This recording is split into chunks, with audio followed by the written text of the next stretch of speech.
The roar that once shook the foundations of Augusta National has been replaced by a different kind of thunder, a low and dangerous growl that rumbles from the man who used to be the quietest champion in the game. We have seen him fist pump, we have seen him weep, and we have seen him walk with the divine confidence of a man who knew he owned the very ground beneath his cleats. But we have rarely seen him like this. It is a cold fury, the kind that does not boil over in a moment of passion on the 18th green, but simmers with the calculated resentment of a warrior who feels betrayed by the very kingdom he built. The golf world, which has grown accustomed to a softer, more contemplative Tiger Woods, has been violently jarred back to reality by the news that has sent shockwaves through every country club and sports bar across America. The PGA has spoken, and in doing so, they have awakened a sleeping giant, not with a gentle nudge, but with a sharp stick. The response from the man who has won 15 major championships was not a quiet statement released through a publicist.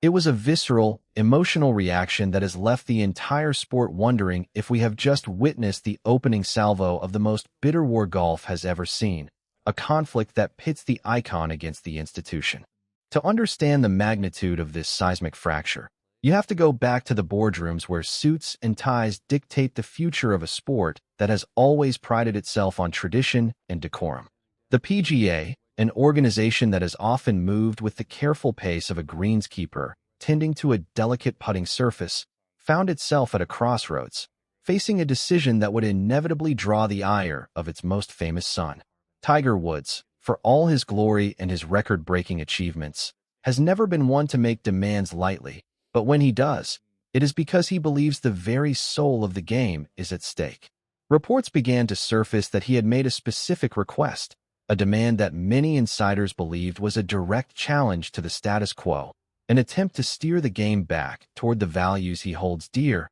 or perhaps to secure his own legacy in a way that future generations would never be able to ignore. The specifics were debated in hushed tones on the practice ranges and in the locker rooms, but the general consensus was that Tiger was asking for something radical, something that would fundamentally alter the competitive landscape and give the players, the men who actually sweat and bleed on the course, a greater say in their own destinies. The PGA, however, saw it as a threat, a dangerous precedent that could unravel the intricate web of power they had spent decades weaving, and with a cold, bureaucratic finality, they rejected his proposal outright, issuing a dry statement that read like a rejection letter from a university admissions board, devoid of any emotion or recognition of the man they were dismissing.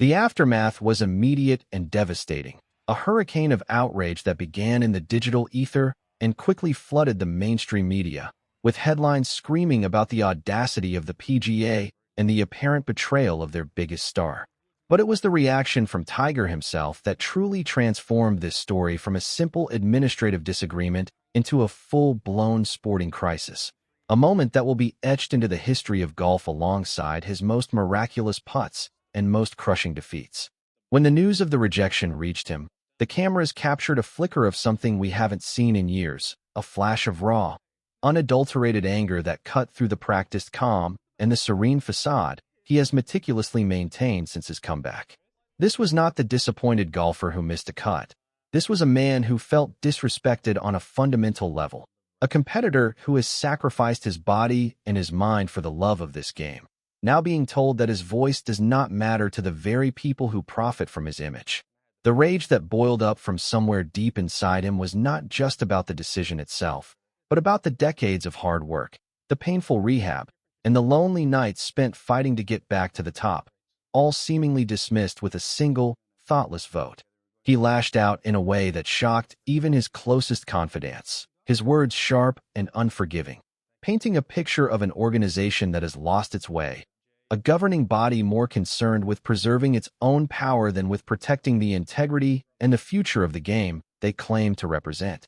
In that moment, the carefully constructed narrative of the elder statesman, the wise mentor guiding a new generation, was shattered, revealing the fiery competitor who once intimidated his rivals into submission with just a sideways glance. The fallout spread like wildfire across the golfing world, dividing fans and pundits into two distinct camps, those who saw Tiger as a heroic rebel fighting a corrupt system, and those who viewed him as an entitled superstar who couldn't handle being told no. The debate raged online, with arguments growing more heated by the minute. But amidst all the noise and the chaos, one thing became terrifyingly clear. This was no longer just about a policy change or a boardroom vote. It had become deeply personal for Tiger Woods. He felt it in his bones, a deep-seated conviction that the game he loved was being stolen from the players and the fans by the very people who should be its protectors, and he was determined to fight back with every ounce of his legendary willpower. The red shirt, the black pants, the Sunday swagger, it all came rushing back, not in celebration, but in defiance, a visual reminder that while the body may age and the hair may gray, the warrior spirit of Tiger Woods is an eternal flame that can never be extinguished. He looked into the cameras and spoke with a trembling intensity that betrayed the depths of his frustration, and in that singular moment, he issued a challenge that was more dangerous than any shot he has ever hit, a direct assault on the authority of the PGA that threatened to fracture the sport into two warring factions. As the sun sets on what should have been a quiet week on the tour, the silence on the practice range is deafening, filled with the anxious tension of players who are now being forced to choose sides in a conflict they never wanted, a war between their loyalty to the institution and their respect for the man who made them all millionaires. The phone calls are being made, the whispers are growing louder, and the legal teams are sharpening their pencils, because everyone knows that Tiger Woods does not make idle threats, and when he feels he has been wronged, he plays the long game better than anyone who has ever lived. The PGA, it tried to move on, tried to pretend that business was as usual, but the ghost of Tiger's fury now haunts every decision they make, a constant reminder that they have poked a bear that is far from hibernation. The golf world stands collectively holding its breath, waiting to see what happens next, waiting to see if this anger will ignite a new rivalry, or if it will simply burn everything down around it, leaving the ashes of a once unified sport scattered in the wind. The champions of tomorrow are watching closely, because the fight that is brewing is not just about the past. It is about the very shape of the future, and the man who has won everything there is to win is now fighting for something far more important than a trophy. He is fighting for the soul of the game, and he has made it abundantly clear that he will not back down, not an inch, not a single stride. This is no longer a dispute. It is a declaration of war, and the first shot has just been fired, leaving us all to wonder if the empire that Tiger built will now be the very thing that tears golf apart. And as the tension mounts and the stakes grow higher, we are left with one haunting question hanging in the air. The anger that boiled over in those first moments has now settled into something far more dangerous for the PGA, a cold, calculated resolve that has turned Tiger Woods into a man on a mission, and history has taught us that when Tiger locks onto a target, he rarely misses. Behind the scenes, away from the cameras and the microphones, the machinery of his empire has begun to move with a precision that mirrors the mechanics of his golf swing. With lawyers poring over contracts, agents making hushed phone calls to influential figures in the media, and a network of loyalists being activated to wage a war on multiple fronts. This is not the impulsive outburst of a spoiled athlete. This is the strategic maneuvering of a billionaire who has spent his entire life studying his opponents, finding their weaknesses, and exploiting them without mercy. And right now, the PGA has exposed a vulnerability that Tiger is preparing to exploit with ruthless efficiency. The demand that was rejected was not just a whim. It was a test, a carefully calibrated probe designed to see just how far the governing body was willing to go to protect their own interests. And now that they have shown their hand, Tiger knows exactly what he is dealing with. He has seen this pattern before: the corporate speak, the backroom deals, the dismissive attitude toward the very players who put butts in seats and eyes on screens, and it ignites something primal in him, a burning desire to tear down a system that he believes has become corrupt and out of touch. The players, many of whom have remained silent out of fear of reprisal, are now starting to murmur among themselves, because if Tiger Woods is willing to stand up and fight, it gives them the courage to voice their own frustrations that have been festering for years. The younger generation, the bombers and the swashbucklers who grew up idolizing Tiger, are watching this unfold with wide eyes, realizing that their hero is not just fighting for himself, but for their future, for better conditions, for more control, and for a seat at the table that has always been reserved for the old guard in their blue blazers. Social media has become a battlefield, with fans dissecting every word, every gesture, and every rumor that leaks out from the inner circles, and the sentiment is overwhelmingly on the side of the man who gave them so many unforgettable Sundays. The PGA, accustomed to operating in the shadows, has found itself thrust into the harsh spotlight of public scrutiny, and they are stumbling, issuing clumsy statements that only pour gasoline on the fire and make them look like out-of-touch bureaucrats who have forgotten that the sport exists because of the players, not the other way around. Tiger has taken to calling his fellow competitors directly, not just the superstars, but the rank-and-file players who grind it out every week just to make a cut. And he is listening to their stories, their grievances, and their dreams, weaving them into a narrative that is far bigger than his own personal vendetta. This is the genius of Tiger Woods, the ability to transform a personal slight into a movement, to make others believe that his fight is their fight. And as the numbers on his side begin to grow, the PGA is starting to realize that they may have made the biggest miscalculation in the history of the sport. The meetings at PGA headquarters have become tense and frantic, with executives scrambling to find a way to de-escalate the situation. But they are discovering that you cannot negotiate with a man who has already decided that the only acceptable outcome is total victory. The whispers of a potential boycott are growing louder, with rumors circulating that some of the biggest names in the game are ready to stand with Tiger, to walk away from tournaments that have defined their careers, all in the name of a principle that he has made them believe is worth fighting for.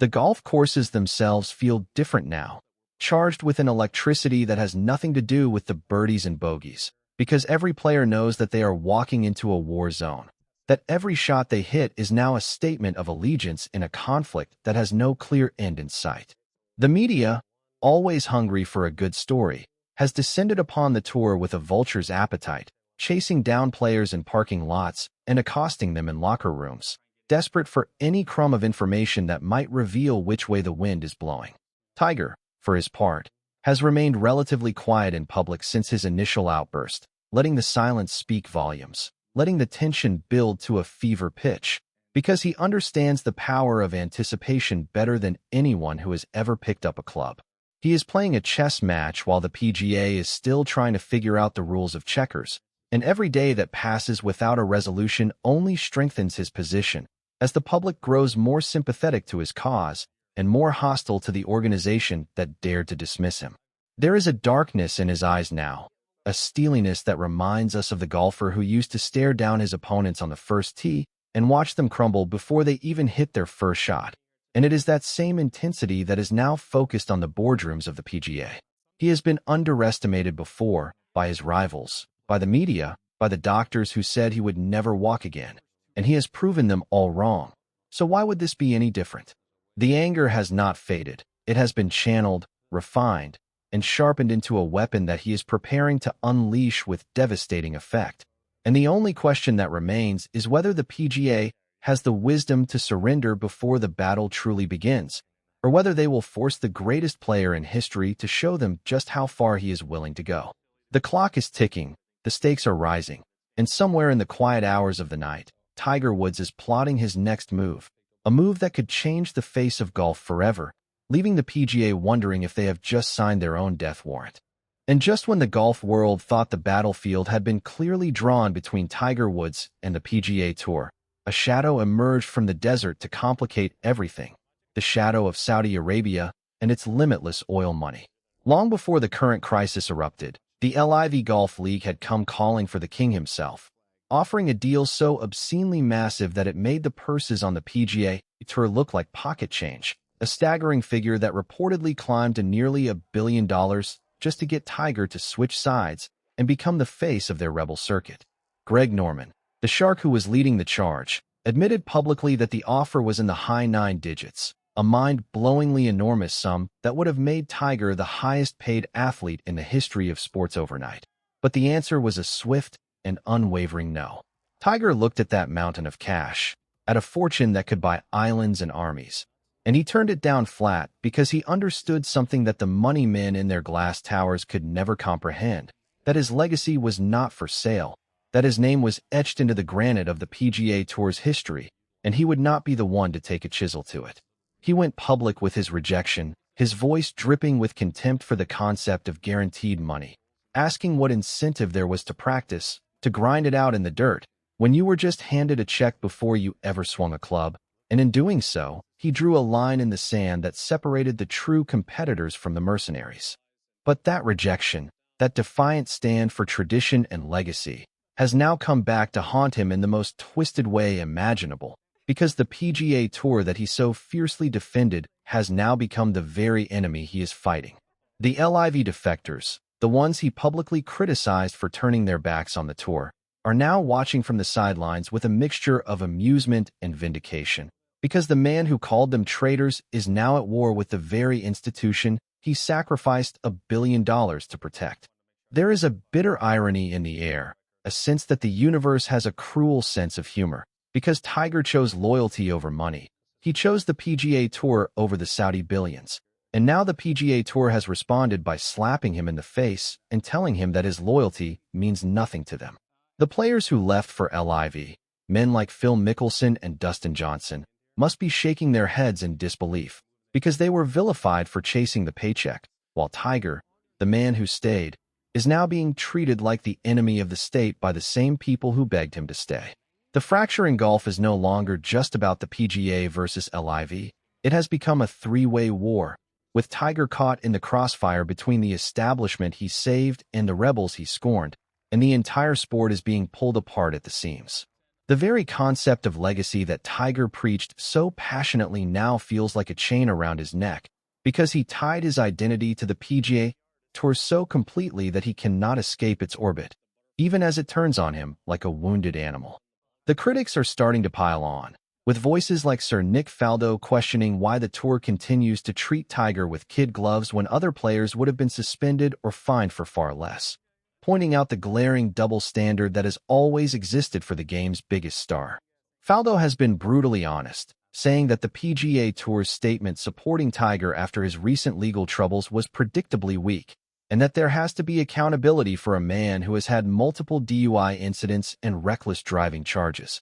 a man who has put himself and others in danger, yet continues to be welcomed back as if nothing happened. The question hanging over everything is whether Tiger's current rage at the PGA is fueled solely by the rejection of his demand, or if it is also driven by the realization that his relationship with the tour has always been one-sided, that he gave them everything, his body, his soul, his reputation, and in return, they have treated him as a disposable asset when it suits them. The younger players are watching this drama unfold with a growing sense of unease, because if Tiger Woods, the greatest of all time, can be treated this way, then what hope do they have of being treated fairly by the same organization? The cracks in the foundation are widening, and the entire structure of professional golf is starting to tremble, because the war is no longer just about money or control. It has become a battle for the very identity of the sport, and the man who once stood as its unshakable pillar is now standing at the gates, ready to tear it all down. The fury that Tiger unleashed upon the PGA Tour is now colliding with a far more complicated reality, the growing realization that the sport he built may no longer need him the way it once did, and that is perhaps the most terrifying thought of all for a man who has defined his entire existence by his dominance. The PGA Tour, wounded and defensive, has been quietly reshaping itself without him, rolling out significant competitive overhauls and multi-billion-dollar investments designed to modernize the game and fend off the LIV threat. They announced a slate of regular tournaments with $20 million purses, a financial reality that would not exist if Tiger had not propelled the sport into the mainstream a quarter of a century ago. But the tour is now openly embracing a future that does not revolve around him. The tour's CEO, Brian Rolapp, welcomed Tiger back to public life with open arms after his latest legal troubles, praising his return as if nothing had happened. But the questions are mounting about whether this codependency has finally become toxic. Scottie Scheffler and Rory McIlroy have been positioned as the new faces of the tour, younger men who can actually compete week in and week out, while Tiger, at 50 years old and recovering from yet another back surgery, has not played a competitive round in nearly 2 years, his body finally betraying him in ways that even his legendary willpower cannot overcome. And yet, there he was, standing in front of the cameras at the PGA Championship, speaking not as a player, but as the vice chairman of the newly created PGA Tour Enterprises, a man who now wields immense power behind the scenes even as his body fails him on the course. He is on the transaction team that is negotiating with the Saudi Public Investment Fund, a man who rejected nearly $1 billion from LIV Golf only to now find himself at the table with the very people he once scorned, a bitter irony that cannot be lost on him. The negotiations are ongoing, fluid, changing day to day, but Tiger has made it clear that he is no longer just a player. He is an architect of the sport's future, a role that has placed him in the crosshairs of criticism from every direction. J.J. Spawn and other rank-and-file players have openly questioned whether the reforms Tiger has championed are making the path to the tour harder, capping fields at 144 players and reducing the number of spots from the Korn Ferry Tour from 30 to 20, decisions that favor the elite stars at the expense of the grinders who once had a shot at the dream. The man who once fought for the little guy is now being accused of building a system that protects the establishment, and the whispers are growing louder that Tiger Woods has become the very thing he once despised. The cracks in his personal life are also becoming impossible to ignore, with longtime friends like David Duval revealing that they no longer speak, explaining that as Tiger's fame grew, his circle had to tighten and tighten, a lonely existence for a man who once had the world at his feet. The accusations of double standards are piling up, with voices like Sir Nick Faldo questioning why the tour continues to treat Tiger with kid gloves when other players would have been suspended or fined for far less, pointing to his multiple DUI incidents and reckless driving charges as evidence of a system that protects its biggest star at all costs. The old boy network that has protected Tiger for decades is finally being exposed, with the secrecy surrounding the PGA Tour's disciplinary process coming under fire, raising the question of whether Woods has been shielded from consequences that would have ended the careers of lesser men. The very foundation of his legacy is being shaken, not by his rivals on the course, but by the accumulation of personal failures and professional contradictions that threaten to redefine his story in ways he never imagined. He sits at the center of a sport that is tearing itself apart, a man who once united golf now embodying its deepest divisions. And as he stares into the void of an uncertain future, the only thing that remains clear is that the war he started is far from over, and the next chapter will determine whether he emerges as the hero who saved golf or the man who burned it all down.